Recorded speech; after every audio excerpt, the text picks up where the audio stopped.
Abi Austen is here. It's so good to see you. It's been far too long. Hello, it's lovely to see you. I'm really well and you're looking fantastic. Oh, and thank you. What a story, Abi. What a story. I mean, Ian changed to Jan, Jan changed to Abi. Why was it the name change? Well, I thought it was time to make a new beginning. You know, Right. everything that happened to me back in 2007 was done quite publicly, and I think everybody might remember that there was a little bit of complications with the army at the time.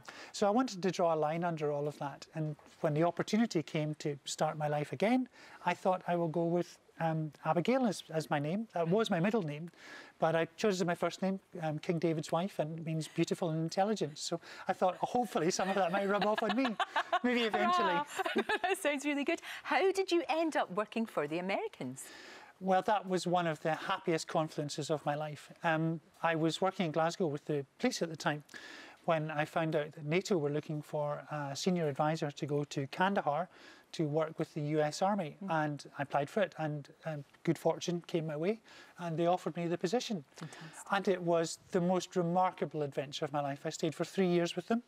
I was working at a very senior level with some of the most famous generals and politicians in recent American history. And I really owe the United States a huge debt because it's a country of second chance and second opportunity. Yes, you say that. Second chances and second opportunities. Oh, definitely, yeah. yes. And it must have been really interesting because you're a woman in a man's world, Yeah. but you have experienced that in the past too. So it's quite a unique perspective that you had on everything that was going on out there. Well, it was. I was working a lot with the Special Forces boys, so they would run around going, airborne, and I would want to go, airborne, back again. But it was a bit difficult when you're in 3-inch heels, do you know what I mean? You still wear heels in Afghanistan? Oh, goodness me, you've got to keep up standards. Can't let that slip. A little bit of lipstick and straight in the helicopter, and off we went. They gave you all these medals when you left. I mean, you collected these over the time that you were there. I did. I mean, that's an amazing thing to have. Get all of amazing thing to have. Those presents. And obviously, you've written about your experience. It's a remarkable book, Abi. Lord Roberts Valley, Thank you. Afghanistan, Kandahar War. I mean, there is so much in here. It's so rich, and it's like you're talking to me. You know, you can hear you coming through. Thank you. Which is what makes it so authentic. It has to be that, doesn't it? Well, it's a story about the people who were there. It's about people dynamics and how sometimes we got it right, and unfortunately the majority of things we didn't quite get the way that we thought it was going to be. But it's really about honouring the men and women who went there, and it tells the story of a fair few of my friends who are no longer with us, sadly, actually. So it's a record of that time. It's a record of the decisions that were made and the stresses that the leadership were under at that particular moment to make these life-defining decisions. And it is extraordinary to have sat in a room with very senior American cabinet members and very senior generals deciding quite literally to send young men and women out with the chance of dying. And to be in that extraordinary situation, to have to deal with that stress was really quite revelatory. And I wanted to honour them and honour the United States commitment in that book. The book is dedicated to a very special woman as well, because when you were actually out there, you did find that person. You found the person. But it's remarkable, you talk about it in the book, but the fact that when you met her, you were actually talking on Skype. Yeah. The first time, and then something happened. Well, we'd met online, and I said, look, let's video Skype, and we can get to know each other. So I literally sat down to a link from Kandahar to England, and I went, hi, I'm Abi. And the attack alarm went off, ground attack, ground attack, ground attack.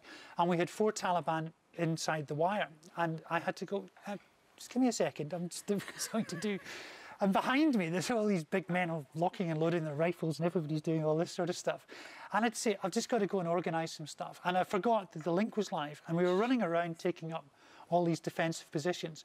And I thought, oh, crikey, I've left this link up. So I had my helmet and everything on.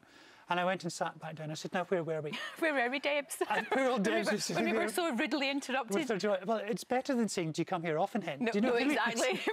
but for a first date, even one on the internet, it's a bit strange. But you're together, you're happy. Delighted. Good. She has made my life, and you know, the dedication at the start of the book is to her, because when I came back, it was a difficult time. I mean, I'd been away for 1,000 days, which, to put in perspective, was 6 times longer than the average British soldier would have stayed. So I felt like I'd been on a full spin cycle. And she brought me back, and she, you know, we have formed this inseparable unit now, and I love her to bits. I don't know. Hi, Deb. I said I would say hello. Oh, no, that's fantastic. It really is. And I know that you're going to get married. It's all going to be fine. Everything's good in your life. We're marching off into the sunset It's taken together. A long time, Abi. It's taken a long time to get to this place, but it looks like you're in a good place. Extremely happy. Good. And it's lovely to see you it's again. It's so good to see you. I love what you've done with the place. Do you like? Yeah, it's all right, isn't it? Yeah. We've had a bit of a makeover and it's looking good. And I know you've got a new book out next year. Please come back. Don't leave it so long. Thank you. Can I bring Debs next time? Bring Debs. I'd love to meet her. OK. I'd love to meet her. It's so great. good to see you, love. Thank you so much. Thank you. And the book is out right now.